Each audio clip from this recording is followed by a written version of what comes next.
Souvent, on associe les régimes à des plats plutôt fades, sans goût ni odeur et sans intérêt pour notre palais.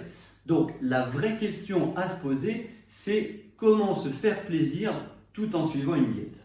Salut le top 20, j'espère que vous allez bien. Pour ceux qui ne me connaissent pas, je m'appelle Clément, je suis expert en remise en forme. Si tu n'es pas abonné à la chaîne, je t'invite à cliquer sur le bouton abonné et si le contenu te plaît, le petit pouce. L'être humain a été conçu pour sélectionner des aliments savoureux. Parce qu'au début de l'évolution, savoureux voulait dire nutritif. Malheureusement, ce n'est plus le cas aujourd'hui. Les industriels de l'agroalimentaire savent maintenant comment exciter ton cerveau avec des aliments savoureux pour ton esprit, mais pauvres nutritivement. C'est là où le sucre, les sauces et les condiments interviennent pour rendre ton régime délicieux. En premier, on va parler du sucre. Je sais que souvent le sucre a mauvaise réputation, qu'on dit que ça fait grossir, que ça rend addictif. Mais en fait, ça ne fait pas plus grossir que le miel ou la confiture. Le vrai problème du sucre, c'est que le pouvoir rassasiant est quasi nul et qu'il n'y a aucune valeur nutritive dans le sucre en poudre. Donc, il n'y a aucune raison d'en consommer.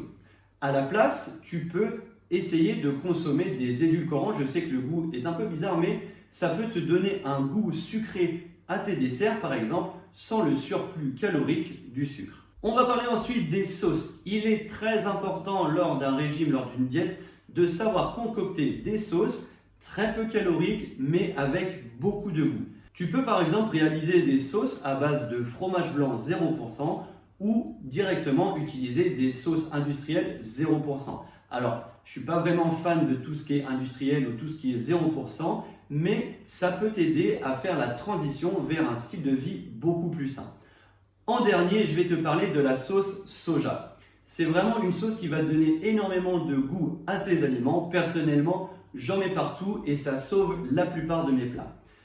Personnellement, je vous déconseille d'abuser des produits à base de soja, mais la sauce est très peu calorique, alors pourquoi s'en priver? En dernier, on va parler des condiments. Pour éviter la monotonie qui va engendrer de la frustration et nous diriger vers le craquage alimentaire, il est indispensable d'utiliser des condiments tels que le sel, le poivre, les épices. N'hésitez pas, vous pouvez y aller, vous pouvez bombarder l'assiette. Encore une fois, je sais que le sel a aussi mauvaise réputation que le sucre, mais il faut vraiment faire attention au sel rajouté dans les plats industriels. Le sel de table, quant à lui, est bon pour la santé. Le sel seul n'est pas responsable de l'augmentation de la pression artérielle ni de la rétention d'eau. Les études d'aujourd'hui sont très claires à ce sujet. Pour conclure, je te dirais que le fait d'utiliser des sauces arrangées, des condiments ou encore des édulcorants pour remplacer le sucre est une des clés pour te permettre de réussir ta remise en forme et atteindre ton objectif.